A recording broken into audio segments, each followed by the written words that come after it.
नमस्कार। हमारे सुश्रुत संहिता शारीर स्थान के अध्ययन की शुरुआत प्रार्थना से करते हैं आज की। ओम सहना भवतु, सहनौ भुनक्तु, सह वीर्यं करवावहै, तेजस्विनावधीतमस्तु मा विद्विषावहै। ओम शांति शांति शांति।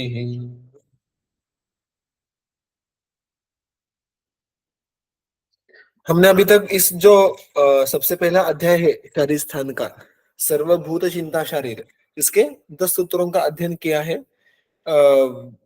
मुझे हर एक सत्र के पहले थोड़ा सा इस अध्याय के बारे में रिवाइज करने का मैं प्रयास करता हूँ, क्योंकि जो एक कंटिन्यूटी है, जो हमारा अधिकरण चल रहा है, उसको भूले बिना उस क्रम से कौन कौन सी बातें कही जा रही है और इन बातों के पीछे का प्रयोजन क्या है, ये हमें समझ के लेना है। We don't want to gather information for the sake of gathering it. हमें उसके पीछे का प्रयोजन और उसका हमारे स्वयं के और हमारे वैद्यक के व्यवसाय में क्या प्रतिबिंब पड़ सकता है, ये समझ के लेना अत्यंत आवश्यक है। अतः एक बार हम देखें तो हमने ये आरंभ जब किया था इस अध्याय का अध्ययन करना, तो उसका जो अधिकरण है, जो इस अध्याय का मुख्य विषय है, वो उसके नाम से ही ध्वनित हो रहा था, सर्वभूत चिंता। सर्वभूत, यहाँ पे भूतों के दो अर्थ देखे थे हमने। एक तो जो पंच महाभूत जिनको कहते हैं वो अर्थ ले सकते हैं, या जो सारे प्राणी मात्र है वो अर्थ ले सकते हैं। उनका सर्व यानी सारे प्राणी मात्रों का या पंच महाभूत घटित सारे वस्तुओं के बारे में चिंतन करना, उनके कार्य या उनके कारण, उनके लक्षण, इनके अनुसार उनका सोच विचार करना, ये इस अध्याय का मुख्य प्रयोजन है। और इसीलिए हमने सबसे आरंभ में देखा था कि किस प्रकार प्रकृति ही सही मायने में इस सृष्टि का रॉ मटेरियल के लिए कारणीभूत है, और कुल मिला के 24 तत्व एक किस प्रकार प्रकृति के द्वारा, प्रकृति से आरंभ होके अभिव्यक्त होते हैं, और फिर उनमें मुख्यत्वे फिर एक बार किनको कारणत्व है और किनको कार्यत्व है। कारणत्व यानी किन किन से और कोई नई वस्तु तत्व का अभिव्यक्ति होती है, और कार्य यानी जिनसे कोई नया तत्व नहीं बनता, वही स्वयं में केवल कार्य है। इनको हमने प्रकृति और विकृति इन शब्दों से जाना था। तो अष्ट प्रकृति और षोडश विकृति, ये जो वर्णन देखा था, उसमें यही बात अपेक्षित थी कि अष्ट प्रकृति यानी जिनमें नया तत्व अभिव्यक्त करने की क्षमता है वो। अब यहाँ पे जो बात ग्रंथकार ने छेड़ी है, इनडायरेक्टली इट इज अबाउट कार्य कारण भाव, कि किस प्रकार एक तत्व से आगे के तत्वों की अभिव्यक्ति होती है, उत्पत्ति होती है और विश्वोत्पत्ति की घटना शुरू होती है। और ऐसा करते करते जो एक मुख्य फोकस था बीच के सूत्रों में, वो था जो हमने बात देखी थी कि सचेतन या सेंद्रिय जो वस्तु है इस सृष्टि के, यानी लिविंग बीइंग्स, फिर वो इंसान से लेके वनस्पति तक, इन सारों में जो एक सामान्य बात हो सकती है। और मुख्यत्वे हम जब वैद्यक आयुर्वेद का अध्ययन कर रहे हैं, तो संयोग पुरुष ये हमारा विषय होने के कारण इस पुरुष में जो जो प्रधान तत्व है उनका उल्लेख और उनका फिर अधिक अध्ययन इस सूत्रवशात हमने किया था। वो थे बुद्धि, उसके बाद बुद्धि का अर्थ ही महत या बुद्धि, दोनों उसका हम शब्द का उपयोग कर सकते हैं। उसके बाद जो इंद्रिय थे, फिर उसमें ज्ञानेन्द्रिय, कर्मेंद्रिय और मन, अहंकार, ये सारी बातें उसमें हमने देखी थी। और इसके बाद हमने देखा था कि ये जो पुरुष है, ये जो 25वां तत्व है, जो प्रकृति से पूरा भिन्न है, उसका इन्वॉल्वमेंट और उसका प्रतिबिंब इस सृष्टि उत्पत्ति के क्रम में कैसे होता है, तो उसका जो कंट्रीब्यूशन है वो कैसे होता है। साक्षात सृष्टि उत्पत्ति में, उसकी घटना में as a raw material, as a direct contribution पुरुष कुछ नहीं करता, अभी तो उसका केवल रिफ्लेक्शन होता है, उसकी उपस्थिति होती है, और उसकी उपस्थिति मात्र ये सृष्टि उत्पत्ति के लिए कारणीभूत हो सकती है। तो किस प्रकार प्रकृति और पुरुष का संयोग ये होता है, और उसके आगे आगे चलकर कैसे स्टेप बाय स्टेप भिन्न भिन्न तत्वों की उत्पत्ति होती है, और आगे चल के हमारे सामने जो इतनी विभिन्न प्रकार के वस्तुओं से भरी सृष्टि है, उसकी उत्पत्ति होती है, ये बात हमने देखी थी। और इस प्रकृति और पुरुष में साधर्म्य क्या है और वैधर्म्य क्या है, इनमें कौन सी बातें सिमिलर है, कौन सी बातें भिन्न है, ये इस पहले के सूत्र का मुख्य विषय था। और उसके बाद जो आगे का सूत्र था, सूत्र क्रमांक 10, यहाँ पे उन्होंने परमत या अन्य मत, इसके इस आधार पर कार्य कारण भाव के बारे में जो बात कही थी कि तत्र कारणानुरूपम कार्यमिति कृत्वा, जो कार्य होता है वो कारण के अनुरूप होता है, इस सत्कार्यवाद के सिद्धांत को हमारे सामने एक बार रख के उन्होंने ये बात दर्शाई थी कि अगर यही बात सत्य है कि जो भी कार्य है वो कारण के अनुरूप अनुरूप उस जैसा होने वाला हो, तो सर्व एव एते विशेषाः सत्वरजस्तमोमयाः भवन्ति। तो ये जो भी विशेष हम सृष्टि में देखते हैं, सारे जो वेरिएशंस सारे वस्तुओं के हम सृष्टि में देखते हैं, उनमें सत्व रज तम का होना ये अनिवार्य है, क्योंकि ये सारी सृष्टि की उत्पत्ति मूलतः जिस प्रकृति से हुई है वो स्वयं त्रिगुणात्मक है। अतः उससे बने सारे तत्व, सारे वस्तु, सारे विशेष ये भी त्रिगुणात्मक होंगे। ये हो गया इस सत्कार्यवाद का एप्लीकेशन। अब यहाँ पे जो उन्होंने बात कही थी कि फिर प्रकृति त्रिगुण और उससे बनी वस्तु है, इनका संबंध तो हमें समझ में आ गया, किंतु पुरुष जो कि प्रकृति से परे है, प्रकृति से भिन्न है, स्वयं उसमें कोई गुण उपस्थित नहीं रहता है, तो उसका और इन त्रिगुण का क्या संबंध है। तो यहाँ पे हमें जो दृष्टांत देखा था कि तद अंजनत्वात् तन्मयत्वाच्च, जैसे चंद्रमा के प्रतिबिंब किसी जलाशय में, समुद्र में होता है, तो उस प्रतिबिंब में बदलाव देखने के लिए मिलता है जब लहरें आएंगी, जब पानी शांत हो जाएगा, जब उसमें कोई फेन उत्पत्ति हो जाएगी, तो ये सारी बातें उस पानी में चंद्रमा के प्रतिबिंब को बदलाव लाती है। मूल चंद्रमा में कोई बदलाव नहीं होता है। वैसे ही तद अंजनत्वात् तन्मयत्वाच्च, जो ये हमारे कर्म पुरुष है, कर्म पुरुष, ये बात हमने सबसे पहले देखी थी कि मानो ये पूरा सृष्टि एक बहुत बड़ा समुद्र है और इसमें जितने सारे जीव जंतु है वो स्वयं एक एक कर्म पुरुष है। अतः पुरुष अनेक है। वो कैसे हमें प्रतिभाती होते हैं, जैसे मैं एक कर्म पुरुष हूँ, आप हर एक कर्म पुरुष होंगे, तो इनमें त्रिगुणों की उपस्थिति है और पुरुष का जो मूल पुरुष है उसका प्रतिबिंब भी है, किंतु पुरुष का प्रतिबिंब होने के कारण ऐसा प्रतीत होता है कि जो त्रिगुण है वो पुरुष के प्रति भी उसमें बदलाव आ रहा है, पुरुष में भी उसके कारण कुछ चेंज हो रहे हैं, किंतु ऐसा केवल भास होता है, ऐसा एक्चुअल में होता नहीं है। जैसे डलन कहते हैं कि न तो वास्तवम सत्वादिमयत्वम।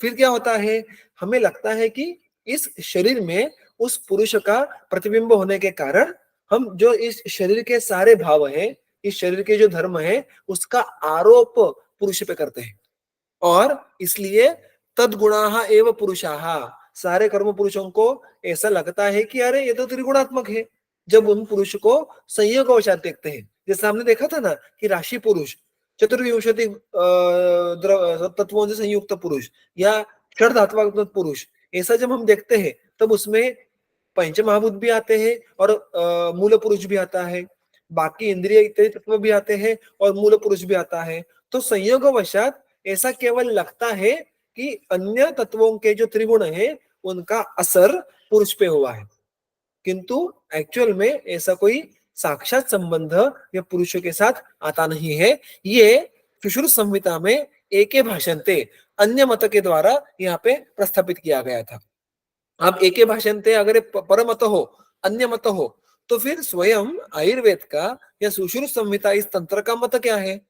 यहाँ पे इस अध्याय, इस सूत्र में जो कार्य कारण भाव और हर एक वस्तु के पीछे का त्रिगुणात्मक जो धर्म है ये कहाँ है, इससे भिन्न दृष्टिकोण क्या रखता है आयुर्वेद, ये इसके आगे के सूत्र में हमें देखने के लिए मिलता है। सूत्र क्या है, वैद्य केतु स्वभावम ईश्वरम कालम यदृच्छाम नियतिम तथा परिणामम च मन्यन्ते प्रकृतिम पृथुदर्शिनः। वो कहते हैं कि देखिएगा, स्पष्ट रूप से कहते हैं कि एके भाषन्ते यानी अन्य जो विचारवंत है उनका ऐसा मंतव्य है, अपितु किंतु वैद्य केतु, वैद्यक यानी आयुर्वेद में, आयुर्वेद जिसका मुख्य प्रयोजन मनुष्य प्राणी का धातु साम्य करना है, चिकित्सा करना है, ये है उसके दृष्टिकोण से इस कार्य कारण भाव को किस प्रकार देखना है। तो वो कहते हैं यहाँ पे देखो कुल मिलाकर 6 तत्व है। स्वभाव, ईश्वर, काल, यदृच्छा, नियति और परिणाम। इनको पृथुदर्शिनः प्रकृतिम मन्यन्ते, ये इसका अन्वय हुआ। यानी क्या कि पृथुदर्शिनः, पृथुदर्शी इस शब्द का अर्थ क्या है? पृथु का अर्थ होता है कुछ तो बड़ा, ग्रॉस, विस्तृत। सो इस विश्व के प्रति, जो विश्व को ग्रॉसली देखते हैं, वो प्रकृति पुरुष तक जाते ही नहीं, वो त्रिगुण तक जाते ही नहीं, लेकिन जो उसको स्थूलतः देखते हैं, ऐसे व्यक्ति, उनको कहा है पृथुदर्शिनः। क्योंकि आपको जो साध्य करना है, आपका जो प्रयोजन है, उसके लिए आपको हमेशा अति सूक्ष्म स्तर तक जाना पड़ेगा, ऐसी कोई आवश्यकता नहीं है। तो जो वैद्यक शास्त्र में, आयुर्वेद में हमें जितना सूक्ष्म देखना है, या हम ऐसा कह सकते हैं कि जितना स्थूलतः देखना है, उतना स्थूलतः देखने वाले जो भी व्यक्ति है, विचारवंत है, उनको कहा है पृथुदर्शिनः। पृथु का अर्थ होता है बड़ा, विस्तृत, क्रॉस। तो उनके द्वारा वो क्या करते हैं, उनका ऐसा मानना है, पृथुदर्शिनः मन्यन्ते, ऐसे जो विचारवंत है वो ऐसा मानते हैं। क्या मानते हैं? स्वभाव से लेके परिणाम, इन 6 तत्वों को वो प्रकृति मानते हैं। पृथुदर्शिनः स्वभावम ईश्वरम इत्यादि इनको प्रकृति मन्यन्ते। ये जो पृथुदर्शी है, ये स्वभाव, ईश्वर इत्यादि 6 तत्वों को प्रकृति मानते हैं। देखो शब्दों का कितना सुंदर चयन किया है। मन्यन्ते यानी वो मानते हैं। तो ये सही या गलत है? गलत तो नहीं हो सकता, क्योंकि ये साक्षात जो सारे जिनके मत हम अध्ययन कर रहे हैं, ये सारे आप तो है। और लेकिन सही होगा तो मत मतांतर में एक सही एक गलत ऐसा होगा, तो पहले का सांख्य मत हमें गलत सिद्ध करना पड़ेगा, किंतु ऐसा भी बात नहीं है। तो यहाँ पे बात सही या गलत ऐसी नहीं है, हम किस दृष्टि से देख रहे हैं, उस दृष्टि के आधार पर जो वर्गीकरण है उसके बारे में है।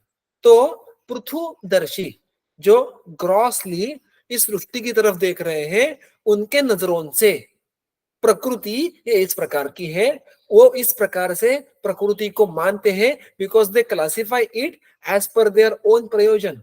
जैसे अगर हम हमारे शरीर को देख रहे हैं आयुर्वेद के परिप्रेक्ष्य में, तो हम उसको दोष, धातु, मल, मूल ऐसा कहेंगे।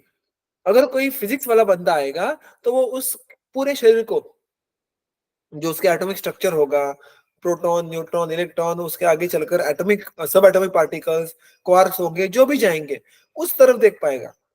कोई अन्य व्यक्ति होगा जो केमिस्ट्री का होगा, वो केवल केमिकल देखेगा कि यहाँ पे अगर दुख भी होता है तो इस केमिकल का स्राव होता है, आनंद भी होता है तो इस केमिकल का स्राव होता है, एंड सो ऑन।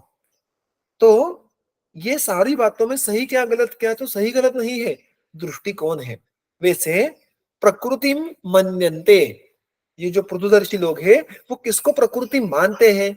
तो इन 6 तत्वों को मानते हैं, ऐसा मानना ये उनका दृष्टिकोण दर्शाता है। उस क्रियापद का उपयोग उन्होंने इस प्रकार से किया है। अब यहाँ पे प्रकृति का अर्थ कारण ऐसा लेना है। डल्ला ने स्पष्ट रूप से कहा है प्रकृति मानते हैं यानी मूल प्रकृति मानते हैं, या अव्यक्त प्रधान उसको मानना, ऐसा अर्थ यहाँ पे अपेक्षित नहीं है। वैसे भी इस प्रकृति का जो शब्द का मूल अर्थ हमने क्या देखा था, तो कारण या हेतु। तो यहाँ पर भी जैसे हमने अष्टौ प्रकृतयाः और षोडश विकाराः, यहाँ पर भी हमने यही बात देखी थी कि अष्टौ प्रकृतयाः यानी जिन जिन में कारणत्व है, जो जो तत्व कुछ नया तत्व अभिव्यक्त करने की क्षमता रखते हैं, उनको यहाँ पे प्रकृति कहा गया है। उसी प्रकार यहाँ पर भी जो इस सूत्र में प्रकृति का अर्थ लेना है वो है, ढल्लन कहते हैं सर्वस्य कारणम। कारणम इस सारे सृष्टि में जो भी वस्तु है उनका कारण। अब किन किन तत्वों को कारण कहा गया है, तो ये 6 तत्व है, स्वभाव से लेके परिणाम, इन्हें सबका, इस सृष्टि का कारण माना गया है। अब अगर इसकी टीका बहुत ही विस्तृत है, यहाँ पे बहुत ही सुंदर सुंदर उदाहरण ये डल्लन हमारे सामने प्रस्तुत करते हैं। वो कहते हैं कि हर एक को स्वतंत्र रूप से भी कारण माना जा सकता है और सबको मिलाकर भी कारण माना जा सकता है सृष्टि के वस्तुओं का। यानी स्वभाव ये अकेला सृष्टि के वस्तुओं का कारण हो सकता है, ईश्वर ये अकेला कारणभूत हो सकता है, एंड सो ऑन। और फिर उन्होंने स्वभाव कारण मानने वाले व्यक्तियों का मत, ईश्वर को अकेले को कारण मानने वाले व्यक्तियों का मत क्या है, उसके उदाहरण कौन से है, ये सारी बातें आगे उन्होंने विस्तार पूर्वक हमारे सामने रखी है। तो हम उस बात को क्रमशः देखेंगे और फिर इसी बातों को डल्लन स्वयं आयुर्वेद के परिप्रेक्ष्य में देखते हैं और अंतिमतः हमें एक कंक्लूजन देते हैं, हमें एक ठोस उसका जो एंड पॉइंट है, समरी है, वो देते हैं कि भाई इन 6 तत्वों को अल्टीमेटली हम समझे कैसे। और अभी तक हमने जो सारी बातें सीखी है कि त्रिगुणात्मक प्रकृति होती है, महत, अहंकार और पूरे आगे का क्रम, उसको और इस बात को किस प्रकार से मेल उसका बैठाए, ये सारा इस टीका में सुस्पष्ट हो जाता है। तो देखेंगे पहले क्या है, पहले हम 6 तत्वों को समझने का प्रयास करेंगे। स्वभाव, स्वभाव का अर्थ क्या है? डल्लन कहते हैं कहा कंटकानां प्रकरोति तैक्ष्ण्यम चित्रम विचित्रम मृग पक्षिणाम च माधुर्यम इक्षव कटुताम मरीचे स्वभावतः सर्वमिदं प्रवृत्तम। ये जो सारी सृष्टि में उत्पत्ति हमें देखने के लिए मिलती है कि अभी इसमें से सारे उदाहरण नहीं देखेंगे कि गन्ना जो होता है, इक्षु होता है, वो मधुर होता है, मरीच होता है वो कटु होता है, नींबू होता है वो अम्ल होता है। तो नींबू अम्ल ही क्यों होता है, मरीच कटु ही क्यों होता है, मरीच अम्ल क्यों नहीं होता, नींब कटु क्यों नहीं होता, इक्षु कषाय क्यों नहीं होता? ऐसे अनेक प्रश्न आ सकते हैं। तो विशिष्ट द्रव्य में विशिष्ट प्रकार के गुणों की उत्पत्ति और उस द्रव्य की उस प्रकार की इस सृष्टि में उपस्थिति ऐसी ही क्यों होती है, पत्ते हरे रंग के क्यों होते हैं, ऐसे आप अनगिनत प्रश्न उपस्थित कर सकते हैं। लेकिन इन सब का जो एक ही कारण होता है वो कहाँ है? स्वभावतः उस द्रव्य का वो स्वभाव है, इसलिए उसमें इस प्रकार के गुण हमें देखने के लिए मिलते हैं। वैसे ही उन्होंने कहा है कि विचित्र मृग पक्षिणा, आप देखो कि कबूतर होगा, हिरन होगा, सिंह होगा, जितने भी प्राणी पक्षी ले लो, हर एक का डिजाइन अलग होता है, स्ट्रक्चर अलग होता है। ऐसा ही क्यों, अलग स्ट्रक्चर क्यों नहीं? उस सारे प्रश्नों के पीछे का जो कारण है वो है स्वभाव। तो स्वभाव मतवादी क्या कहते हैं कि सारे वस्तुओं के उत्पत्ति के पीछे का जो कारण है वो है स्वभाव। स्वभावतः सर्वम इदम प्रवृत्तम, प्रवृत्ति होना यानी उत्पत्ति होना या अभिव्यक्ति होना, ये उसका एक हो गया कारण का स्पष्टीकरण। दूसरा जो मत है ईश्वरवादी लोग, वो क्या कहते हैं कि ऐसा नहीं है। वो कहते हैं इस सारे सृष्टि में जो भी नई नई उत्पत्ति होती है वो ईश्वर के द्वारा होती है। टीका में उन्होंने स्पष्ट रूप से कहा है पृथ्वी की उत्पत्ति होना, जंतुओं की नई जन्म होना, स्वर्ग में गति, नरक में गति, ये जो सारी अलग अलग गतियां हैं, इसके पीछे कर्ता कौन है? तो ये जो अल्टीमेट ईश्वर है वो तत्व है। ये एक मत हुआ। काल, ये कालवादियों के अनुसार काल ये जो तत्व है ये सारे सृष्टि के उत्पत्ति के लिए कारणीभूत है। जगतः, इस जगत में सृष्टि स्थिति प्रलय, जगत की उत्पत्ति होना, उसकी स्थिति होना, उसका प्रलय होना, ये सारा काल के आश्रय से होता है। इसलिए कहते हैं ना, काल को भगवान कहते हैं, कालाय तस्मै नमः ऐसा कहते हैं। तो काल की गति होगी तो ये सारे बदलाव होंगे। जब तक काल नहीं है तब तक सृष्टि में कोई बदलाव नहीं होगा। अतः किसी भी बदलाव के लिए, किसी भी नवोत्पत्ति के लिए काल का होना अत्यावश्यक है। काल तत्व के एब्सेंस में कोई भी वस्तु का आगे मार्गक्रमण नहीं हो सकता। अतः इस सृष्टि में जो भी उत्पत्ति होती है, जो भी बदलाव आते हैं, उसके पीछे हेतु कारण है, ऐसा कारणवादियों का मानना है। यदृच्छा, यदृच्छा इस शब्द का जो शब्दशः अर्थ है वो है स्वातंत्र्य या स्वैरिता।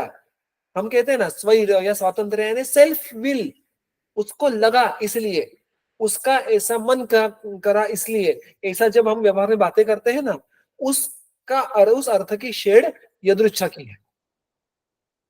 इंग्लिश में अगर आप देखो जाके जो डिक्शनरीज होती है भिन्न भिन्न, वहां पे यदृच्छा के जो अर्थ दिए हैं, एक्टिंग एज वन लाइक्स, ऐसा वहां पर स्पेसिफिकली अर्थ दिया है कि जैसा मन करे ऐसा बर्ताव करना। तो ये इसका अर्थ यहाँ पे किस प्रकार से लेना है? तो यो यतो भवति तम तद निमित्तम इति यादृच्छिकः। यदृच्छिकः यानी यदृच्छा को इस सृष्टि के तत्वों का कारण मानने वाले वो क्या मानते हैं? यो यतः भवति तत् तद निमित्तम, जो जो वस्तु जिससे बनती है वो उसका कारण हुआ। वो कहते हैं कि इसमें सोचने की बात क्या है? जैसे अगर कहीं आग जलानी है और आग जलाने के लिए वहां पे घास फूस इकट्ठा की, फिर वहां पे कुछ स्फुलिंग यहाँ पे उन्होंने उत्पन्न किया, कुछ कागज के टुकड़े डाले और फिर वहां पे आग लगा दी। तो जिन सारी वस्तुओं से आग लगी है वो उस वस्तु के कारण हुए। अतः यह यथा भवति, जो जिससे बनता है वो उसका कारण हुआ, बस इसमें अधिक सोचने की आवश्यकता ही नहीं है। ये हुआ यादृच्छिक इनका मत। अतः इन नटशेल जो जिससे बनता है वह उसका निमित्त है या कारण है। यह हो गया यदृच्छा का कारणत्व। नियति, नियति दल्लन कहते हैं पूर्व जन्मार्जित धर्माधर्म, जो पूर्व जन्म में धर्म अधर्म इनका अर्जन किया जाता है, स एव अस्य सर्वस्य कारणम, क्योंकि पूर्वकृत जो कर्म होते हैं उनके फल के भोगने के अनुषंग से ही आगे आगे की गति संसार की ये चलती रहती है। हमने इसके बारे में संक्षेप में कुछ बातें इसके पहले के सत्रों में की थी कि जो कर्मों का चक्र है ये अनादि अनंत है, वो चलते रहता है और उस कर्मों के चक्रों के आधार पर नवोत्पत्ति होना, नवजन्म होना, सृष्टि उत्पत्ति स्थिति लय होना, ये बातें चलते रहती है। अतः धर्म अधर्म, अधर्म से क्या होता है? पुण्य होता है, अधर्म से पाप होता है और ये चक्र शुरू होते रहता है। धर्म का भी अगर पालन करे, पाप का भी अगर अर्जन करे तो उसके भी अच्छे फल भोगने के लिए आगे जन्म तो लेना पड़ेगा। इस प्रकार से जो एक निरंतर चलने वाली प्रक्रिया है, इसके पीछे नियति है। इसका अर्थ ऐसा होता है कि पूर्व जन्मों में जो अर्जित पाप पुण्य या धर्म अधर्म है वही आगे आगे के बदलाव लाने के लिए, आगे आगे की उत्पत्ति के लिए कारणीभूत है। तो इस प्रकार से जो ये पहले 5 उन्होंने कारण दिए हैं कि वो स्वतंत्र में स्वयं में भिन्न भिन्न तौर पे इस सृष्टि में बदलाव उत्पत्ति लाने के लिए उपयुक्त हो सकते हैं, उसी आधार पर वो छठा तत्व का भी एक्सप्लेन करते हैं। वो कहते हैं परिणाम, परिणाम प्रधानम एव महत अहंकारादि रूपतया परिणतम सर्वस्य निमित्तम इति परिणामवादिनः। जो परिणामवादी है यानी जो परिणाम को ही इस सृष्टि के उत्पत्ति का कारण मानते हैं। अब परिणाम इस शब्द का अर्थ क्या है शब्दशः? तो अगर हम जाके कोश में देखें तो वहां पे कहा है प्रकृते है अन्यथा भाव, जो प्रकृति है, जो मूल कारण है, उससे अन्यथा भाव, उससे कोई अलग बात या विकार, ये भी उसका एक अर्थ है। तो जो मूल कारण है, जो मूल प्रकृति है, जब यहाँ पे हम इस अध्याय में हमने अध्ययन शुरू किया था पहले सूत्र में, तो हमने अव्यक्त, प्रधान, मूल प्रकृति, ये सारी बातें देखी थी। जो मूल तत्व है पुरुष के साथ वाला, उसके जब बदलाव आते हैं और फिर भिन्न भिन्न तत्व उत्पन्न होते हैं तो क्या होता है? प्रकृते है अन्यथा भावम, अन्यथा भाव यानी मूल स्थिति से कोई अन्य स्थिति, a different condition, a different status. तो ये जो मूल प्रकृति में त्रिगुणों का साम्यत्व होता है, उसका जब वैषम्य होता है तो वो क्या हुआ? वो अन्यथा भाव हुआ प्रकृति का। तो उसको यहाँ पे परिणाम ऐसा कहा है। वो जो बदलाव है त्रिगुणों की साम्यावस्था से त्रिगुणों में वैषम्य अवस्था आ गई और फिर उसके आगे चल के महत, अहंकार इत्यादि रूप से आगे आगे के तत्व उत्पन्न हुए। अगर इस श्रृंखला को देखें तो हम जो अभी तक देख रहे थे जो बात कि अल्टीमेटली जो हर एक तत्व का मूल कारण है वो प्रकृति है, किंतु प्रकृति में बदलाव आते गए, प्रकृति में स्थित्यंतर आते गया, इसलिए हमें नव नव तत्व, नव नव वस्तुएं देखने के लिए मिले। जब तक उसमें बदलाव नहीं आता, जब तक उसमें वैषम्य नहीं आता, त्रिगुणों में स्थित्यंतर नहीं आता, तब तक कोई नया तत्व या कोई नई वस्तु उत्पन्न नहीं होती। अतः इस स्थित्यंतर को, इस बदलाव को परिणाम कहा है। तो मूल प्रकृति में बदलाव होना, स्थित्यंतर होना, अन्यथा भाव होना, यही सर्वस्य निमित्तम, यही सारे सृष्टि के वस्तुओं के उत्पत्ति का हेतु है, कारण है, निमित्त है, ऐसा परिणामवादी मानते हैं। देखिएगा, तो जब हम ये पहला आर्गुमेंटेशन सुनते हैं तो हमें सारी बातों में दम लगता है कि हाँ भाई, स्वभाव, ईश्वर, ये सारी बातें ये स्वतंत्र स्वतंत्र रूप से इस सृष्टि उत्पत्ति के लिए कारणीभूत हो सकते हैं, नो डाउट अबाउट इट। फिर इसका सबका मिलाकर अंतिमतः उसका कंक्लूजन कैसे निकलना है, इसकी तरफ बढ़ने के लिए टीका का आगे का अंश देखेंगे। वो कहते हैं देखो, ये सारे जो अलग अलग मत है, जैसे यादृच्छिक है, परिणामवादी है, स्वभाववादी है, ये सारे भिन्न भिन्न मत पकड़े हुए हैं कि केवल इसी तत्व से ही सृष्टि की उत्पत्ति होती है, केवल यदृच्छा से ही सृष्टि की उत्पत्ति होती है। तो इन जो 6 भिन्न भिन्न मत है, उनके आयुर्वेद के परिप्रेक्ष्य में कैसे सोचना है उनके बारे में, तो लल्लन बहुत ही सुंदर बात यहाँ पे रखते हैं। वो कहते हैं एतत् सर्वम अत्र अनुमतम, ये वस्तुतः प्राइमा फेसी सारी भिन्न भिन्न पक्ष देखने दिख रहे हैं, किंतु इन सारे पक्षों का समावेश ये आयुर्वेद में किया जाता है, इसका अनुमति यानी उस पक्षों की स्वीकृति, एक्सेप्टेंस आयुर्वेद में है। क्यों? सर्ववेद पारिषदत्वात् आयुर्वेदस्य, आयुर्वेद ये सारे वेदों की परिषद, संकलन एकीभूत हुआ है। तो यहाँ पे किसी भी एकांतिक मत को स्वीकृत नहीं किया गया है, क्योंकि आयुर्वेद का जो प्रयोजन है, आयुर्वेद ये वैदिक परंपरा का एक शास्त्र है और अन्य सारे शास्त्रों जैसा ही आयुर्वेद का भी एक विशिष्ट प्रयोजन है जो हम सबको ज्ञात है कि धातु साम्य है, आरोग्य प्राप्ति करवाना है। तो उस प्रयोजन के लिए जिन जिन सिद्धांतों को हमें स्वीकारना होगा, जो अर्थात वैदिक परंपरा के होंगे, उनको स्वीकार करना ये आयुर्वेद भली भांति जानता है। अतः सर्ववेद पारिषदत्वात्, वो कहते हैं कि ये जो अलग अलग मत है ये वैदिक परंपरा में ही अलग अलग विचारवंतों के मत है, तो ये सारे मत आयुर्वेद को स्वीकृत है, अनुमत है, क्योंकि आयुर्वेद की रचना ही इस प्रकार की है कि जो जो इस प्रयोजन के पूर्णत्व के लिए आवश्यक है, उस सिद्धांत की स्वीकृति करना ये हमें देखने के लिए मिलता है। आगे चलकर इसके आगे के जो सूत्र है, जो हमने एक बात छेड़ी थी इसके पहले, उसका विस्तार आगे आ जाता है कि किस प्रकार आयुर्वेद इंद्रिय, इंद्रियार्थ, इनको भी भौतिक मानता है। जो वस्तुतः हमने सृष्टि उत्पत्ति देखी थी कि वहां पे पंच महाभूतों की उत्पत्ति भिन्न थी, और जो इंद्रिय थी, इंद्रिय थे, उनकी उत्पत्ति ये त्रिगुणों से थी। तो आयुर्वेद उस विजन में, उस दृष्टिकोण में वो डिफरेंस ऑफ ओपिनियन रखता है। तो इस प्रकार से ऐसे डिफरेंसेस ऑफ ओपिनियन रखना या अलग अलग ओपिनियंस को इकट्ठा करना और फिर उनको स्वीकृति करना, इसका पीछे का हर एक पीछे का अल्टीमेट प्रयोजन है कि हमें इसे धातु साम्य प्रस्तापित करने के लिए उपयुक्तता हो। और इसीलिए वो कहते हैं कि देखिएगा, ये मैं कैसे कह रहा हूं, मैं किस बल पे कह रहा हूं। तो डलन कहते हैं कि सुश्रुताचार्येण अपि स्वभावादि भेद भिन्नायाः षड्विधायाः अपि प्रकृतेः उदाहरणानि अभिहितानि। स्वयं सुश्रुताचार्य ने भी स्वभाव, ईश्वर इत्यादि जो 6 प्रकार के प्रकृति यानी कारण है, उनका उन्होंने भिन्न भिन्न स्थानों पे कारण के तौर पे स्वीकार किया है, इसलिए हम ऐसा कह रहे हैं। तो वो कौन से उदाहरण है? तो वहां पे सुश्रुत संहिता है के ही उदाहरण यहाँ पे डलन प्रस्तुत करते हैं कि किस प्रकार से स्वभाव से लेके परिणाम तक हर एक के पास कारणत्व है, और वो सारे इस सृष्टि में कारण के लिए कारण के तौर पे उपस्थित हो सकते हैं। यहाँ पे डल्लन तीन चार उदाहरण देते हैं। मैंने सारे उदाहरण कोट नहीं किए यहाँ पे, केवल एक या दो उदाहरण जो हमें इस संकल्पना को आयुर्वेद के परिप्रेक्ष्य में समझने के लिए आवश्यक है, जितने काफी हो उतना यहाँ पे हम देखेंगे।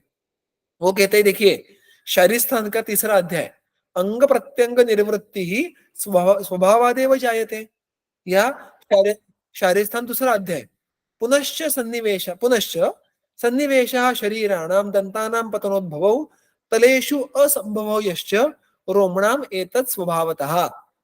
वो कहते हैं कि गर्भ में विभिन्न अंग प्रत्यंगों की निर्वृत्ति होना, इन्हें उत्पत्ति होना, उसके साथ साथ शरीर में जो हम देखते हैं कि विशिष्ट वय में दंत पतन होता है, विशिष्ट वय में दंतों की पुनरुत्पत्ति होती है, नए दंत आ जाते हैं, विशिष्ट ये जो सारी अवस्थाएं हैं, उनकी सोच विचार कैसा है, वो कहते हैं कि देखिएगा, यहाँ पर ये जो सारा वैशिष्ट्यपूर्ण उनका कालक्रमण है कि विशिष्ट वय में विशिष्ट धातुओं का गिरना, विशिष्ट धातुओं की उत्पत्ति होना, हमारे जो हस्ततल पादतल होते हैं वहां पे हमें कभी भी रोमों की उत्पत्ति देखने के लिए ना मिलना, ये सारी जो छोटी छोटी बातें हैं ये क्यों होती है, इसमें इसके पीछे कारण क्या है, तो वहां पे सुश्रुत कहते हैं स्वभाव, वो स्वभाव है मनुष्य के शरीर का, वो स्वभाव है, इसलिए इसके अलावा वहां पे कोई कारण नहीं है कि हाथों पे बाल क्यों नहीं आते, क्योंकि मनुष्य में वैसी घटना है। तो स्वभाव, इस कारण का भी, कारण की भी स्वीकृति यहाँ पे की गई है। दूसरा जो कारण है वो है ईश्वर। एक मिनट, हाँ।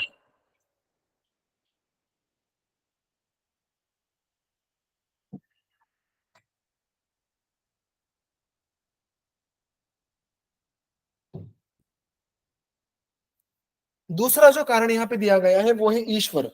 अब ईश्वर, इस संकल्पना को सुश्रुत ने जाठर अग्नि के अनुषंग से देखा है। वो कहते हैं जाठर भगवान अग्नि ही, ईश्वर अन्नस्य पाचक, सौक्ष्म्याद रसानाद आदान विवेक्तुम नैव शक्यते। यानी जो जाठर अग्नि है वो कैसा है, वो स्वयं ईश्वर है, भगवान है, जो अन्न का पचन करता है। यही बात गीता में भी देखने के लिए मिलती है कि भगवान श्री कृष्ण अर्जुन को यही बात कहते हैं कि अहम वैश्वानरो भूतवा प्राणी नाम देहम आश्रिता, मैं सारे प्राणियों मात्रों के शरीर में किस भूमिका में रहता हूं, तो वैश्वानरो भूतवा, वैश्वानरो भूतवा अग्नि होकर, जाठराग्नि होकर मैं प्राणी मात्राओं के शरीर में वास करता हूं। तो अर्थात ईश्वर का अंश या ईश्वर के कारण कुछ तत्वों की उत्पत्ति होना, ये बात तो यहाँ पर भी स्वीकृत है, क्योंकि साक्षात जाठराग्नि को ही ईश्वर कहा गया है। तो ईश्वर को भी कारण मानने का जो एक मत है उसका भी स्वीकार किया गया है। ये इस सूत्र स्थान अध्याय क्रमांक 35 से स्पष्ट रूप से सिद्ध हो जाता है।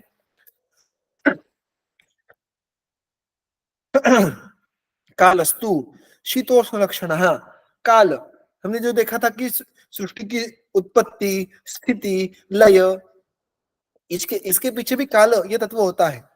अब आयुर्वेद के परिप्रेक्ष्य में जब हम काल की तरफ देखते हैं तो काल का सबसे प्रमुख जो उन्होंने विषय जो आता है आयुर्वेद में वो आता है ऋतुचर्या में। उसके साथ साथ क्षणादिर व्याध्यवस्था च, ये जो उसके दो भेद दिए हैं सूत्रस्थान के पहले अध्याय में वाग्भट के, वो उन सबको ज्ञात है। किंतु यहाँ पे उदाहरण के तौर पे उन्होंने कहा है कि देखिएगा, काल ये एक बहुत ही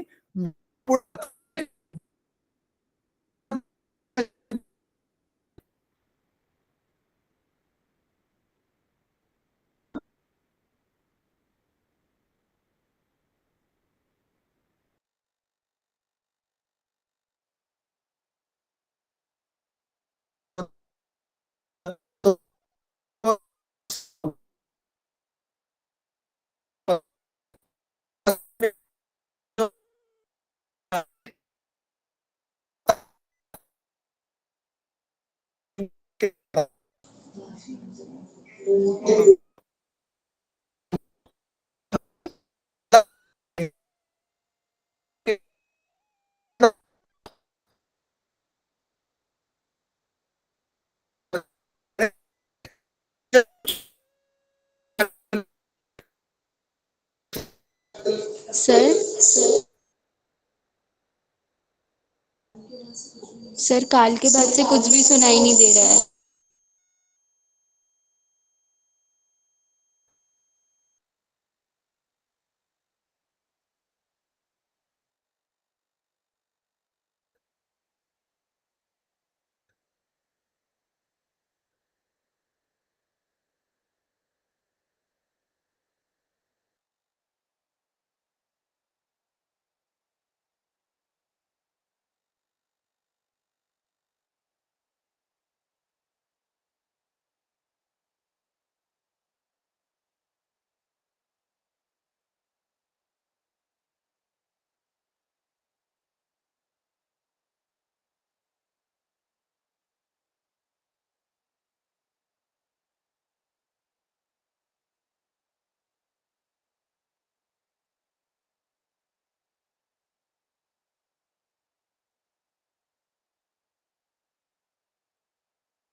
ठीक है, अभी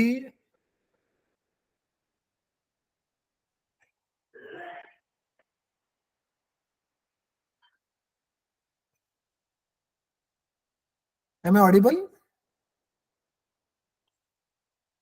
यस सर।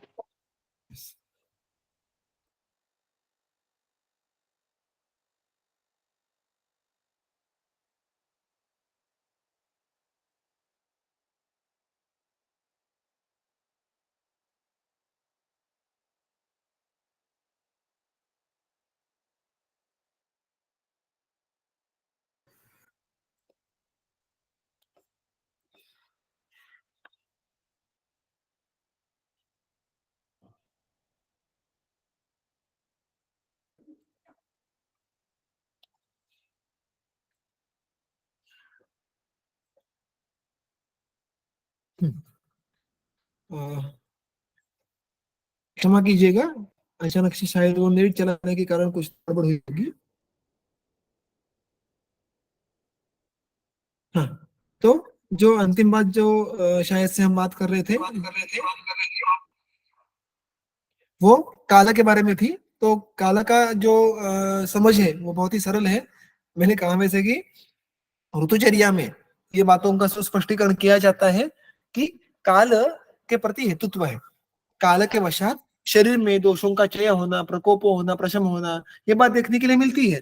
तो आयुर्वेद में काल को कारण मानना ये संभव है, ये बात यहाँ पे समझ में आ जाती है। और जो एक और बात देखी थी हमने कि जो त्रिविध हेतु कहे गए हैं, प्रज्ञापराध, असात्म्य, इंद्रिय संयोग और तीसरा साक्षात काल है।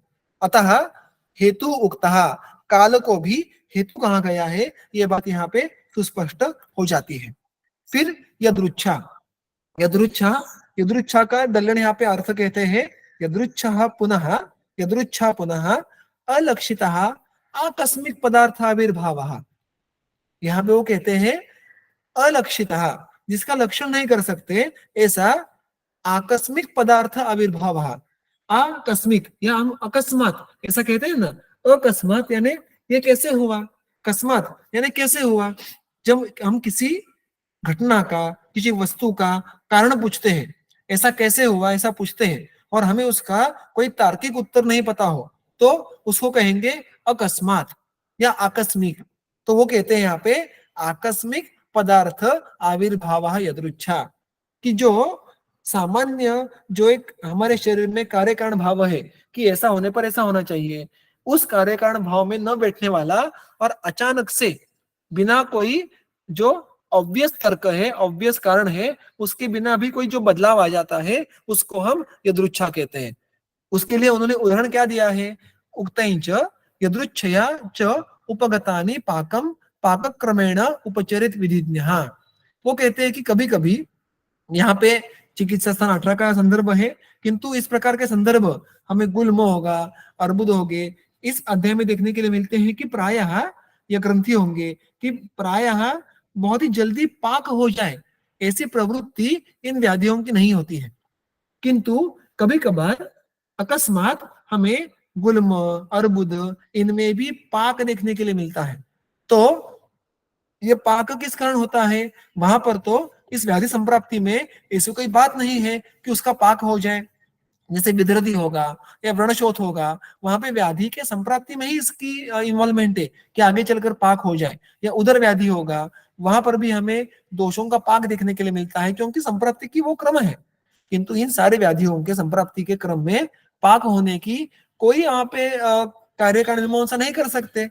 तो इसलिए वहां पे अचानक से पाक होना जो अनपेक्षित है, उसके पीछे का कारण यदृच्छा को कहा गया है। तो अतः यदृच्छा को भी आयुर्वेद के परिप्रेक्ष्य में कारण माना जा सकता है। नियति, धर्म अधर्म, क्या इसको कोई जगह है आयुर्वेद में? तो हाँ, बिल्कुल है। पूर्व जन्म कृत धर्म और अधर्म, पूर्व जन्म कृत कर्म, इनके आधार पर व्याधि होते हैं, उनको कर्मज व्याधि कहा गया है। ये बात हम सबको ज्ञात है, इसका बहुत ही स्पष्ट वर्णन ये सारे ग्रंथों में आता है। यहाँ पे सुश्रुत के वो जब सूत्र कोट करते हैं, तो वो हमें कुष्ठ का उदाहरण देते हैं। ब्रह्म स्त्री सज्जन वध परस्वहरणादि भी कर्म भी, ब्रह्म, स्त्री, सज्जन, इनकी हत्या करना, परस्व हरण यानी जो स्वयं का नहीं है, जो दूसरे का है उसका हरण करना यानी चोरी करना, इन ऐसे अनेक विध कर्मों के कारण पाप रोगस्य कुष्ठस्य प्राहु संभवम, जो पाप रोग है, पाप से उत्पन्न होने वाला रोग है, ऐसा किसको कहा है? कुष्ठ को कहा है। उसकी उत्पत्ति, उसका संभव देखा जाता है। और ये केवल एक उदाहरण है। ऐसे अनेक सारे व्याधि, उदर होगा, भगंदर होगा, फित्र होगा, वहां पर ऐसे हेतुओं का साक्षात उल्लेख हमें देखने के लिए मिलता है, जिसको हम कर्मज व्याधि कहते हैं।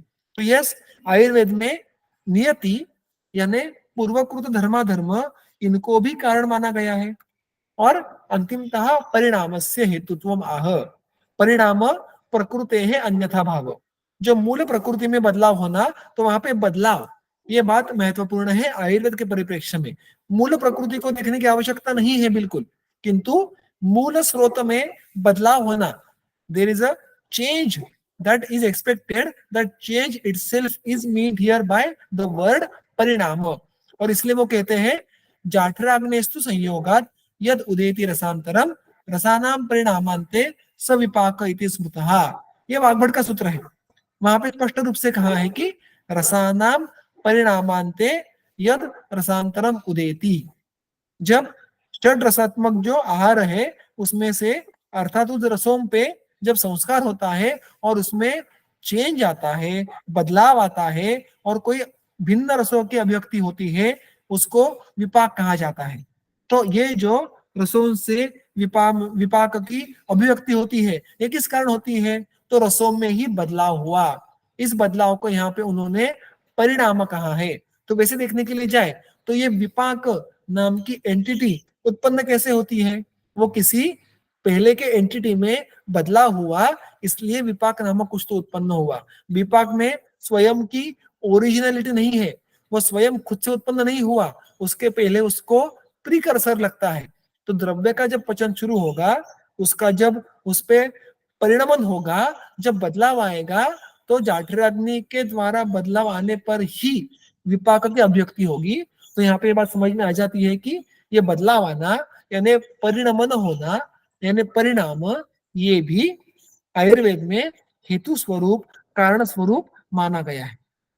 तो कुल मिला के इन 6 तत्वों का कारणत्व यहाँ पे डल्लन सिद्ध करते हैं कि हम किसी एकांतिक मत का पुरस्कार नहीं करते। स्वभाव, ईश्वर इत्यादि 6 तत्व ये प्रकृतिभूत यानी कारणभूत होते हैं, ये आयुर्वेद में स्वीकृत है। अब ये जो आगे प्रश्न जो उपस्थित करते हैं डल्लन कि ये 6 तत्व और हमारे 8 तत्व जो प्रकृति में हमने देखे, अष्ट प्रकृति में कि अव्यक्त, महत, अहंकार और पंच तन्मात्रा, तो उनको सांख्य दर्शन प्रकृति कहते हैं मुख्यत्वे, या उनको उस परिप्रेक्ष्य में देखा जाता है। यहाँ पर स्वभाव, ईश्वर, इनको प्रकृति माना गया है। मैं फिर एक बार दोहराता हूं कि प्रकृति शब्द का अर्थ यहाँ पे कारण इस प्रकार से देखना है और ना कि मूल प्रकृति। तो अगर कुछ लोगों का मंतव्य है कि अष्टो प्रकृति है, यहाँ पे षड प्रकृति कहा गया है, तो इन दोनों मतों का मिलाप कैसे करें? तो यहाँ पे उसके आगे उसका जो समाधान है वो स्वयं डल्लन करते हैं। वो कहते हैं, जडाचार्य के संदर्भ से कहते हैं कि देखिएगा कि जो 6 तत्व है ना, उसमें से एक तत्व है ईश्वर। ईश्वर इज नथिंग बट वो पुरुष है, 25वां तत्व है। तो हम अगर आपने सुना होगा, अर्थात उसमें भी थोड़े से मतांतर और सूक्ष्मता है मत की, किंतु जो हमें पदार्थ विज्ञान में पढ़ाया जाता है कि योग शास्त्र को या योग दर्शन को सेश्वर सांख्य ऐसा कहा गया है। सेश्वर सांख्य क्योंकि ईश्वर नामक तत्व को अलग मानना, ऐसा योग शास्त्र में हमें देखने के लिए मिलता है। अर्थात अनेक विद्वानों का ऐसा कहना है कि ऐसा कुछ नहीं है, सांख्य दर्शन में भी ईश्वर तत्व को माना गया है, वो पुरुष इस तत्व का ही प्रतिबिंब है। तो कहने की बात कि ईश्वर ये it is nothing but the 25th तत्व नोन एज पुरुष। तो 6 तत्वों में तो एक पुरुष तत्व हो गया, वो जो प्रकृति से अलग है। तो पुरुष तत्व भी इस प्रकार से कारणीभूत हो सकता है, जैसे जाठराग्नि के स्वरूप में वो हमारे शरीर में प्रतिबिंबित हो सकता है। ये बात यहाँ पे देख ली, तो उसका तो विषय हो गया। उसका और प्रकृति का तो एक दूसरे में कोई मिलावट होने का संभव नहीं है, तो बच गए 5 तत्व। तो ईश्वर को छोड़ के उर्वरित 5 तत्व, ऐसा जजेटाचार्य मानते हैं कि वो अल्टीमेटली अष्टरूपा प्रकृति के ही पर्याय है। So they are not entirely different. They are from the same source. They are just looked upon differently. जो अष्टो प्रकृति है, अव्यक्त, महत, अहंकार, पंच तन्मात्रा, और ये जो उर्वरित 5 तत्व है ईश्वर को छोड़ के, तो ये जो 5 तत्व है, उनके मूल, उनके स्रोत, उनके रूट्स ये अष्ट प्रकृति में ही है। किंतु मैंने जो पहले बात कही वैसे दृष्टिकोण, नजरिया, ये हमारा आयुर्वेद का होने के कारण हम उसको पंच तन्मात्रा, अहंकार इस प्रकार से नहीं देखते, अपितु स्वभाव ईश्वर इस प्रकार से देखते हैं। वो क्या कहते हैं देखिएगा, स्वभाव, काल, यदृच्छा, नियति, ये जो 5 में से 4 जो तत्व है या कारणभूत है, these 4 can be included under the umbrella of परिणाम। वो कहते हैं कि इन 5 में से जो परिणाम नामक अंतिम तत्व है, उसके भीतर अन्य 4 तत्वों को समाविष्ट करना, वर्गीकरण करना संभव हो सकता है, क्योंकि बिकॉज दीज आर धर्म विशेष ऑफ गुणत्रयात्मिका प्रकृति ही। स्वभाव ये भी अल्टीमेटली क्या है, उस त्रिगुणात्मक प्रकृति का ही एक स्वरूप है। काल, हमने ये बात हम सबको ज्ञात है कि काल एक द्रव्य है। चरक ने स्वयं पहले अध्याय में कहा है कि जो पंच महाभूत है, काल, दिक्, आत्मा, मन, ये कारण द्रव्य है। तो अगर वो कारण है, काल की उत्पत्ति ये विशिष्ट क्रम से होती है, तो उसकी उत्पत्ति किससे होती है, अर्थात प्रकृति से होती होगी। तो काल भी त्रिगुणात्मक प्रकृति का ही एक प्रोडक्ट है। यदृच्छा, जो भी हमने देखा था कि आकस्मिक बदलाव देखने के लिए मिलता है, उसके पीछे भी हेतुभूत कौन होगा, क्योंकि सृष्टि में अन्य तो कोई तत्व नहीं है, तो तत्व अर्थात प्रकृति होगी। और नियति, धर्म अधर्म, पाप पुण्य, इनमें अंतिम मूलतः अगर आप देखने के लिए जाए तो सत्व, रज, तम, इनका अधिक्य अल्पत्व ही कारणीभूत होता है। प्रायः रज, तम इनका अधिक्य हो तो पाप कर्म की ओर प्रवृत्ति होना, सत्व का अधिक्य हो तो पुण्य की तरफ प्रवृत्ति होना, ये बात हम सबको ज्ञात है। तो अंतिमतः वो भी त्रिगुणात्मक प्रकृति की तरफ ही चला गया। तो originally this all are from the source of त्रिगुणात्मक प्रकृति। स्वभाव है, यदुकाल है, यदृच्छा है, नियति है। और जब इस त्रिगुणात्मक प्रकृति में बदलाव आते हैं तो ही इन चारों की अभिव्यक्ति होती है। अतः प्रकृति में परिणाम होना, प्रकृति में बदलाव होना, ये इन 4 तत्वों के पीछे का कारण है। तो वैसे देखने के लिए जाए तो ये सारे 6 तत्वों में से एक जो ईश्वर नामक तत्व है, ये पुरुष का प्रतिबिंब है। जो बाकी 5 तत्व है, वो जो 5वां तत्व है परिणाम, उसके भीतर समा जाते हैं, क्योंकि ये जो 5वां तत्व है परिणाम, इसका अर्थ क्या है, प्रकृति है अन्यथा भावम, प्रकृति में बदलाव आना, यही एक कारण है। इसका अर्थ है बदलाव, बदलाव आया तो कोई नया नया तत्व उत्पन्न होने वाला है। ये बदलाव किस में आता है, अर्थात प्रकृति में आता है। अतः इन उर्वरित 4 तत्वों का समावेश हम परिणाम यानी बदलाव इस अर्थ के तत्व के भीतर कर सकते हैं। और अगर वैसा देखने के लिए जाए तो फिर कुछ भिन्न बचता नहीं है। So as I told you before, it is nothing but a different way to classify the तत्व। इन वैदिक शास्त्र, इन आयुर्वेद,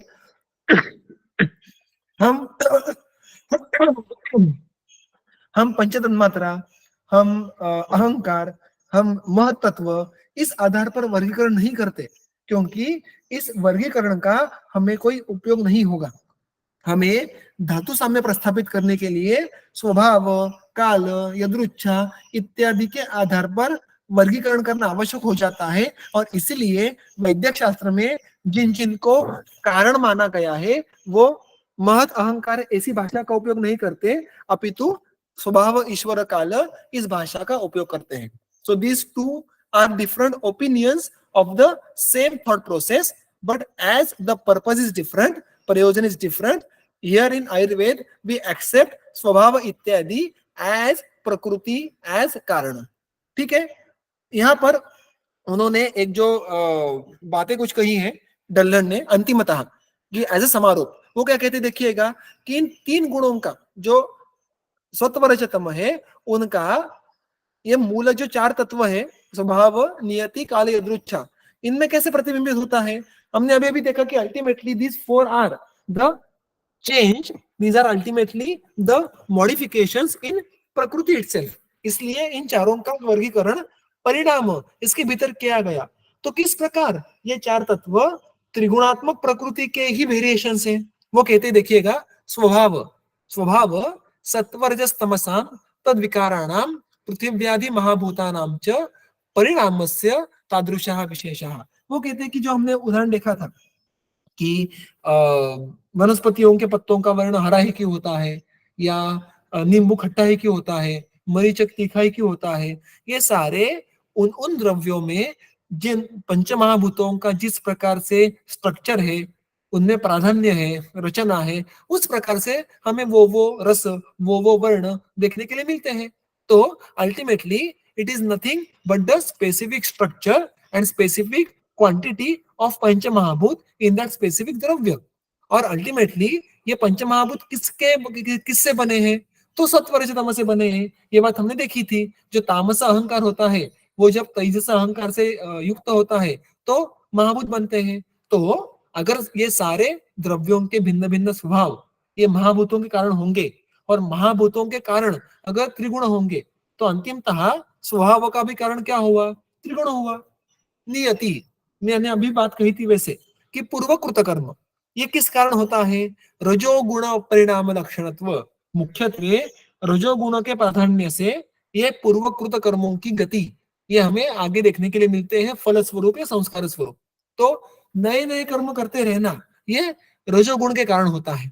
और आयुर्वेद ने बहुत ही सुंदर सूत्र कहा है कि तम का प्रवर्तन रज के बिना कभी नहीं होगा। तो बहुत बार रज और तम ये साथ में आ जाते हैं। अतः इन गुणों के अलावा पूर्वकृत कर्म का आगे फल मिलना और नए नए कर्मों करने की इच्छा होना ये बात होगी नहीं।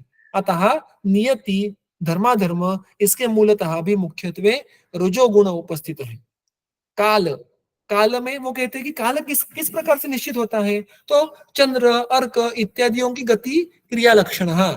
जब चंद्र, सूर्य इनकी गतियां होती है तो काल की प्रवृत्ति होती है। हम देखते हैं ना, जो काल मापन होता है वो चंद्र और सूर्य इनके आधारभूत ही होता है।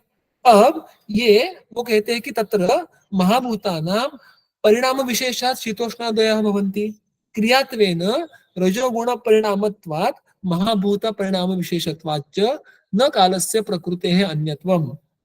तो क्रक्स क्या है, मॉरल ऑफ द स्टोरी क्या है कि प्रकृति का अन्यत्व, काल का अन्यत्व प्रकृति से नहीं है। काल इज नॉट डिफरेंट देन प्रकृति, क्योंकि काल के लिए क्रियात्व अपेक्षित है। Something which moves is known as काल। आगे बढ़ने का नाम काल है। अगर वहां पे आगे बढ़ना या उसमें कोई मूवमेंट होना ये प्रवृत्ति है, ये प्रवृत्ति किस कारण होती है, ये केवल और केवल रजोगुण के कारण हो सकती है। क्योंकि केवल और केवल रजोगुण ही कोई क्रिया करने की क्षमता रखता है, दे सकता है। और काल ये भी जब तक कोई क्रिया नहीं घटेगी तब तक काल का वहां पे अभिव्यक्ति होना संभव नहीं है। अतः काल के मूल में भी रजोगुण का प्राधान्य अपेक्षित है। और यदृच्छा, वो कहते हैं कादाचित्वात् भूत परिणाम विशेषात न अन्य। वो कहते हैं कि this something known as rare और एक्सेप्शनल अकरेंस। कादाचित यानी क्या, कभी कभार। कादाचित कत्व यानी क्या कि ये बहुत ही कभी कभार होने वाली रेयर ओकेजन है। यदृच्छा is something which by itself means it won't happen regularly, it would happen sometimes out of the blue. तो ये भी अगर यदृच्छा होनी है, जैसे हमने देखा कि गुलमोइस व्याधि, इसमें अन्यथा पाक नहीं होता, अचानक से पाक हो जाना। अगर ये वहां पे पाक हो रहा है तो उसमें भी पाक हो रहा है, यानी क्या हो रहा है, वहां पे औष्ण्य बढ़ रहा है, वहां पे जो भी दोष है, धातु समाविष्ट है, उनमें बदलाव आ रहे हैं। ये बदलाव किस स्तर पे आ रहे हैं, वो बदलाव महाभूतों के स्तर पे आ रहे हैं। अगर ये बदलाव महाभूतों के स्तर पे आ रहे हैं तो अल्टीमेटली महाभूत बने किससे है, वो फिर त्रिगुण से ही बने हैं। सो अल्टीमेटली एवरी कारण can be stressed down to the त्रिगुण। और इसलिए त्रिगुणों में बदलाव आना, इसके द्वारा ही स्वभाव, नियति, काल और यदृच्छा इसकी उत्पत्ति होती है। और इन त्रिगुणों में बदलाव, ये जो बदलाव शब्द है ये परिणाम इस शब्द का ही अर्थ है। Therefore, these all four tattva are ultimately classified under the umbrella of parinama, and therefore Dallad aids this टीका summarize everything as अस्मिन् शास्त्रे, इस शास्त्र में प्रकृति परिणामात्मकम विश्वम पठ्यते। वो दोनों मतों का बहुत ही सुंदर मिलाप करते हैं। वो कहते हैं कि इस शास्त्र में अल्टीमेटली इस बात समझ में आ गई होगी कि वही मतों को स्वीकृत किया है कि प्रकृति का परिणाम, प्रकृति में बदलाव आने के कारण ही ये सारा विश्व बनता है, ऐसा मत स्वीकृत किया है। किंतु जो दृष्टिकोण है वो अष्ट प्रकृति का नहीं है, वो षड प्रकृति का है। दृष्टिकोण जो है वो स्वभाव, ईश्वर इत्यादि के अनुसार है, ना कि पंचतन्मात्रा इत्यादि के अनुसार। तो ये यहाँ पे समरी दल्लनाचार्य कर देते हैं। और इस प्रकार से एक बहुत ही महत्वपूर्ण संकल्पना, जो हम कह सकते हैं कि स्वतंत्र सिद्धांत, आयुर्वेद में शास्त्र में जो उसके स्वयं के सिद्धांत है, उसका जो एक बहुत बड़ा हिस्सा है वो ये स्वभाव इत्यादि तत्वों का सादरीकरण, ऐसा हम कह सकते हैं। तो यहाँ पे उस विषय का और उस टीका का समापन हो जाता है। इस आज के विषय में, ये विषयांश में या आज तक के विषयांश में किसी को कोई प्रश्न है तो आज अभी पूछ सकते हैं, अन्यथा मेरा जो अध्यापन है उसको मैं अभी यहाँ पे विराम दूंगा।